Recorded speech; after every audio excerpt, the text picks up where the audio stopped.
Good day to everybody across the globe. How are you doing and how is your family? How's everyone? Okay, today I'm going to talk to our youths and our young adults about a very important topic that will be of help to them in life. And the topic is 8 counsels for our youths and young adults about the reality of life on earth. 8 counsels. I'm going to give you youths and young adults 8 counsels. If you apply it to your life, you will not regret of your existence on earth. These inspirations came to me yesterday, or this morning, after speaking with 2 young adults, counseling them about this same topic, the reality of life. So shortly after my interaction with them, some of these points were not even premeditated. They came through inspiration spontaneously, and thereafter I was having this inspiration that I should put it down and broadcast it across the globe so that it can be of help to our young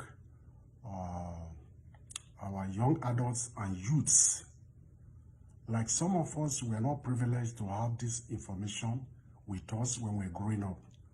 But we thank God that God in his own mercy piloted our affairs, and we are able to achieve the little that we are able to achieve today. So we don't want to leave our youth and our young adults in the dark of what they need to know about the reality of life, so that they can be careful and they can make impact and they can make meaning out of life. So my name is Dr. Stephen Ola Iyaurumi. So I'm going to take the first one. I said 8 counsels. The first counsel, the first thing I want the youths to know is that people of the world only celebrate you when you see you as an achiever. Get to know that. Nobody wants to celebrate a failure. Nobody wants to celebrate an underachiever. They want to celebrate somebody that is of importance, somebody that is of relevance to them and to themselves. So you must endure, you must know that people only celebrate achievers. So you must strive to be an achiever. You must strive to be an achiever in a straightforward way, in a decent way. You must have a good career for yourself. Maybe education or business, or you are an apprentice or you are into apprenticeship. You must be committed, dedicated to your career to see that you stand out. So see that your career is able to earn you money that will take care of you, your immediate family, your extended family, and people around you, whether they are related or not. It is when people see you that you can be of benefit to them, that they begin to see you as somebody of relevance. Let me just tell you the truth. Even your family members, some of them may not even give you a call frequently as it should be. If they find out that you have nothing to offer, if you find out that you are not of relevance to them, they won't call you frequently, not to talk of outsiders. So you must make yourself an achiever. When I mean an achiever, I don't mean somebody who goes to dip his hand in a ritual to make money. No, I don't mean that. I don't mean that. Or somebody who is into fraudulent activities, going online to hack somebody information in order to tap money for another person's account. No, I'm talking for achieving genuinely through your sweat, through your efforts, by God's grace in your life. That's what I mean. Those people who are into crooked ways of making money, you know what happens to them at the end of the day. You know what happens to them. So I'm not talking about that. So try to know that The world will only celebrate you. The world will only see you as a man or woman of relevance when you make impact in life, when you achieve in life, when they see you as an achiever in your career, in your finances. That is point one. Point number two. Point number two that you must know about reality of life is that your head decides whether you will fulfill your ambition or not. You must guide your head very jealously. Once your head collapses, your ambition is likely to collapse. Your ambition, your career is likely to collapse. So you must not joke with your head. You must guide your head very, very jealously. So you must be careful with what you eat. You can't afford to eat anything, anyhow. You must be careful with what you eat. Once your body organs get damaged by what you eat, by careless eating, it takes the grace of God, a lot of prayer to revive your body organs. So you must be very careful that you don't eat anyhow. You don't eat what will poison your system, what will kill your system. Because once your head fails, it's going to affect everything about you. A dramatic turn will happen. You won't be able to achieve your career again. So take note of it, that your head is very important. Again, you have to be careful. Like I said, you have to be careful with what you eat. You also have to be careful with what you sex, sexual intimacy. Apart from the medical implications of carrying contagious disease or disease that could be transferred to you, there are also spiritual implications. If you meet with a partner that is to another world and is able to get some things from your body and use it against you, you will regret it. He or she will manipulate it to the end of your life and you will not be able to achieve your career. So your head is very, very important. Don't allow your head to be destroyed, because you need your head to fulfill your destiny. You need your head to fulfill your career. You need your head to make a meaning out of life. This is a reality of life. It's a reality that you must know about. The third one I want to talk about is your appearance, your courage. You must carry yourself well. You must look, your appearance must look appealing. I'm not talking of you wearing expensive clothes.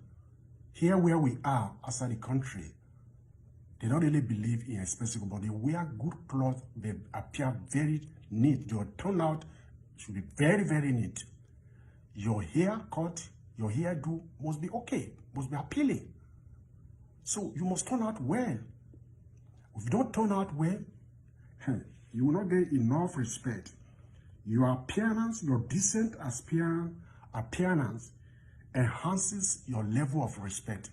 If you dress shabbily, you won't be respected. People will treat you shabbily. Please, your courage, your appearance, the way you appear in the public matters a lot. It counts to your relevance. It counts to how people will evaluate or rate you. So it's a reality of life. You must take note of it. You can't afford to appear anyhow and you expect to be accorded respect. No, they will not. They will not. So you take care of yourself, your dress, your haircut, your hairdo, everything about you must be neat. Must be very, very neat. The fourth one I want to tell you about the reality of life is about making choice of fiancé or fiancés or spouses in marriage or getting married. Most singles nowadays, they are becoming wise and wise and wise. And I will tell you why. There are two things they look at before they set out to say they want to settle down with a man. They want to leave the evidence of your potential of being successful in life. Like I said, you may not have a white-collar job. It could be your own personal business, or you are into apprentice or apprenticeship and all that. You have your own business, maybe fashion designer or whatever. They want to see that there is an evidence of successful career in your life. Or, if no evidence, a potential, an indicator that you are going to be successful in life. Most ladies, most men look after this before they settle down for you. So, if you are a career-led somebody, you don't have a focus, honestly speaking, with what is going on in the world, nobody will want to settle down with somebody who is going to be a liability. Nobody. So please be prepared that any spouse that want to approach you may want to look at some indicators of whether you are going to be successful or whether you are already successful in life. They are going to look at those indicators, whether you are going to be successful or you'll be successful in life. Then closely related to that is that in addition to you being successful, which is a good indicator that somebody will marry you, they also want to feel safe in your hands. So they look at you, whether you have fear of God. So somebody could have an indicator for being a successful person, a man or woman, but yet a man may not want to settle down with him or with her, or she may not want to settle down with such a man who does not have the fear of God, whom she can feel, okay, I'm safe in the hands of this person. So you need to have the fear of God. Your spouse will be able to say, I know my husband cannot do this, my wife cannot do this. It's the fear of God that is what it calls the fear of God. My husband will not do this. I know my husband. My wife will not do this. My spouse will not do this. No, she cannot say that. It's only when you have a certain level of the fear of God that your partner can guarantee his safety in your hand. So you must take note of these things, that when men and women are planning to settle down, two things that they put into consideration. One, evidence of success in your life, or potential for being that you are going to be successful, or indicators that are indicators on ground that you are going to be successful. Men and women watch out for these things. And secondly, they want to see whether you have the fear of God that will make them to feel safe in your hands. So please take note of all this. The next thing, the fifth one that we would like to discuss is humility. You need humility to be successful in life. Humility simply means absence of arrogance, absence of pride. It doesn't take anything from you to say sir or man to those you know obviously that they are your senior, they are older than you, or they may not be even older than you, but they work in the same place, but somehow God has placed them over you in your working place. You don't have to say because you are older than them. There's nothing wrong with it. It doesn't take, it's just a humility to say sir. When they call you, say sir. But if you are assuming that, no, I'm older than him because he's the manager, how old is he? No, you don't do that. That's arrogance. That's pride. You humble yourself. God himself also said that it doesn't relate with somebody who is proud, who is an arrogant. In fact, God said he resists them. You know what it is to resist somebody? God doesn't want to have anything to do with it. He resists anything that has to do with you that will make you to achieve in life. God resists it because what? You are a proud person. You have pride. So in life, humility will take you to where you don't think, where you never think you could get to, where you are humble. This is a reality of life that you must know. Don't be nice to those people who are above you. That is the mistake that some of us made. Don't be nice to people that are only above you. Even those that are under you, your subordinates, be nice to them. Because you never can tell what your subordinates will say in the presence of your senior that will bring about your elevation. You never can say that. You never can tell. So don't assume that, no, it's my junior. He cannot contribute to my development, cannot contribute to my growth. No, you are making a very big mistake. That is coming out of arrogant hearts. Your junior, God could use your junior to promote you. And if you are careless, you are arrogant, the same junior could go before your people that will be your helpers to say one or two things that will be at your own detriment. So please know that it's part of the reality of life that you must be humble in order for you to pave way for your success, for your career, for everything that you think you need. Like, you need humility. You need to be humble. And the 61 is, as young adults and as youth, you must honor your parents. You must honor your parents. You must honor your parents.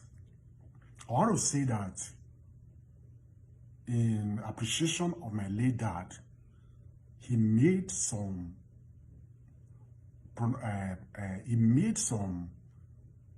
uttered some blessings into my life before he died. And honestly speaking, I was sharing with someone, this is my wife the other time, 99.9 of what he pronounced in that blessing had come to pass in my life. So you must honor your parents all the time. You must not allow them to be grieved because of what you say to them, or because of what you talk to them rudely. Or no. Even Bible attaches 2 promises to that. The Bible says that when you honor your parents, that there are 2 things that are likely to happen to you. 1, you will live long on earth.